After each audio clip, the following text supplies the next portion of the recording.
We had units from as far away as Canada that came down to participate. If you didn't attend, you missed a great, great event. Historic sites. This is a map that was included in a book that was published in 1815 by the name of Joseph Wilkinson, who was born in Calvert County.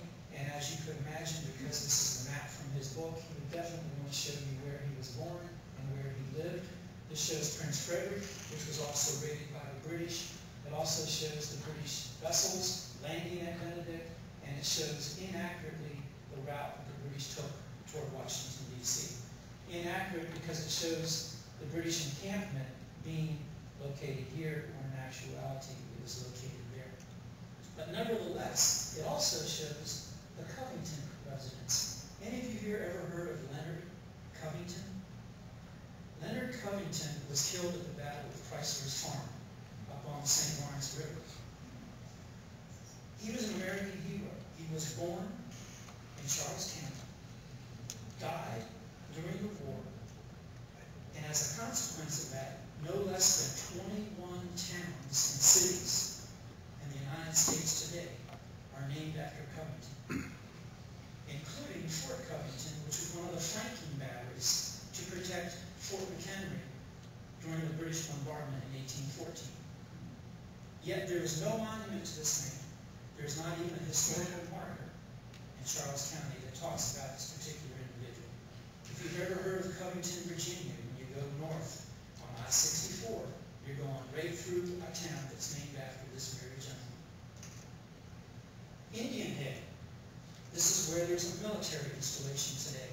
But how many of us realize that one of the greatest naval heroes during the war, Oliver Hazard Perry, fought the British at Indian Head? Could there be anybody who's better known? A man who was victorious at the Battle of Lake Erie? A man who had on his ship the famous flag that says, "Don't give up the ship"? That man fought right here in Southern Maryland. Most people in Southern Maryland have no idea he was over here.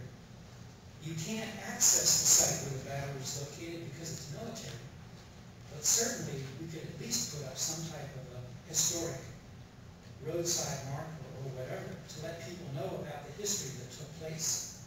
Okay. Encampments. I already mentioned about the British encampment. This is a photograph taken from the heights overlooking Benedict.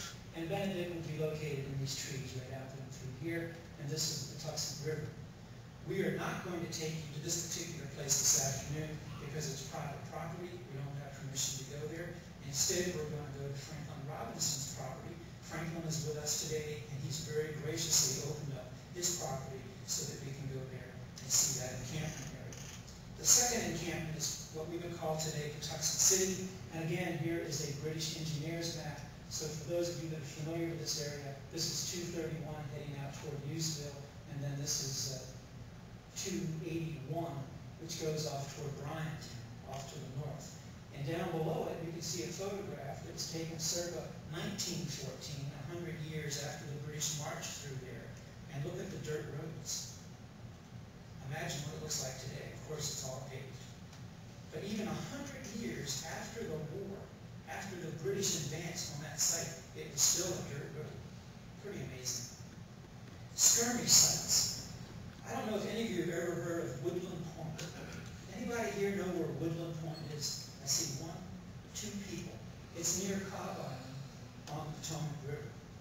Woodland Point is the site of a skirmish where the Secretary of State, James Monroe, was present. He wasn't even Secretary of War, he was Secretary of State. And he assisted in the repulsion of a British raid on July 16, 1813 on the Potomac River. All privately owned. Hardly anybody's ever heard of that site, and not even a little roadside marker that talks about that particular event. Raid sites. If you go to Leonardtown Wharf, they've done a tremendous job there recently where they've opened up access to the wharf, where ships used to come in and people could offload their merchandise and onload their merchandise. In July 19 of 1814, the British landed right there, and they raided. Leonardtown. You go to Leonardtown Wharf today, they have historic interpretation about the ecology, they have historic interpretation about the town of Leonardtown, but they don't even mention the British raid of 1814. And it's not too late, folks. For those of you in Charles County, it's not too late. We can still make it before the Bicentennial.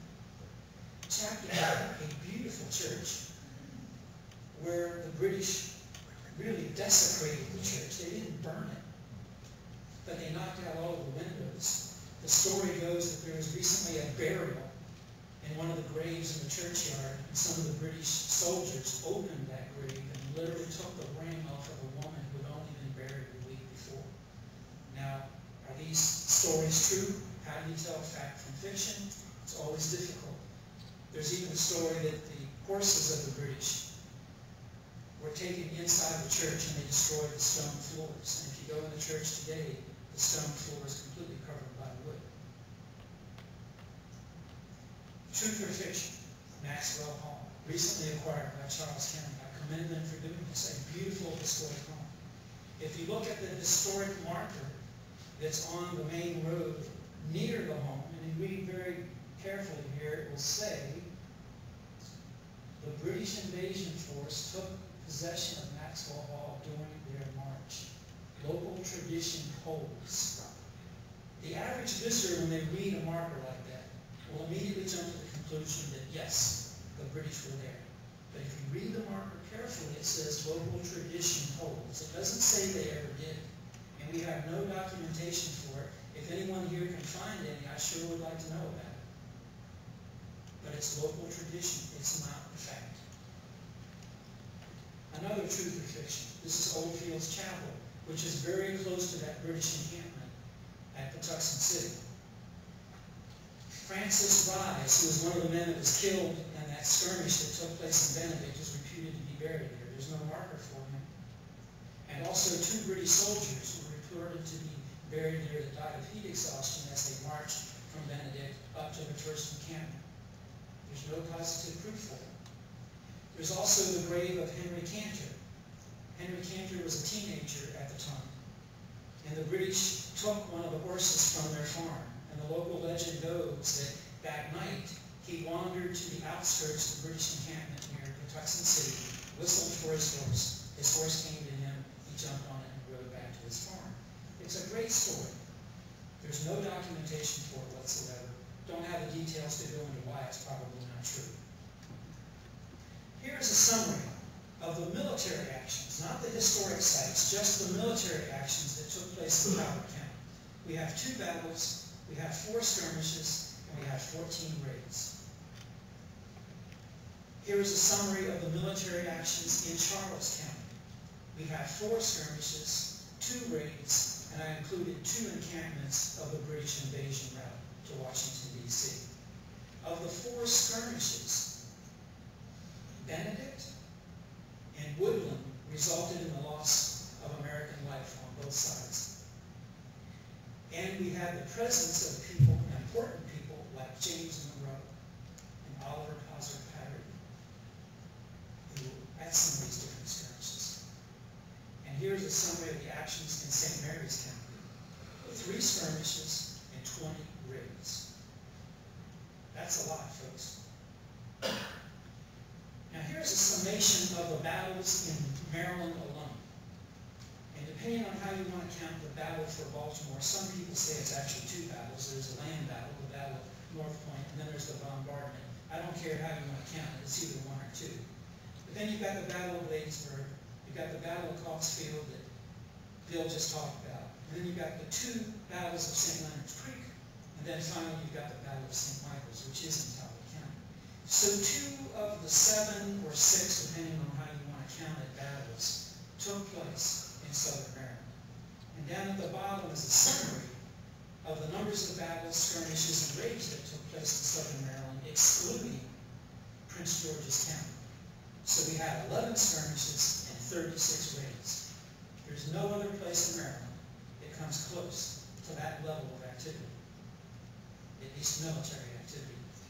So I would like to end by asking a question. What state suffered more from the enemy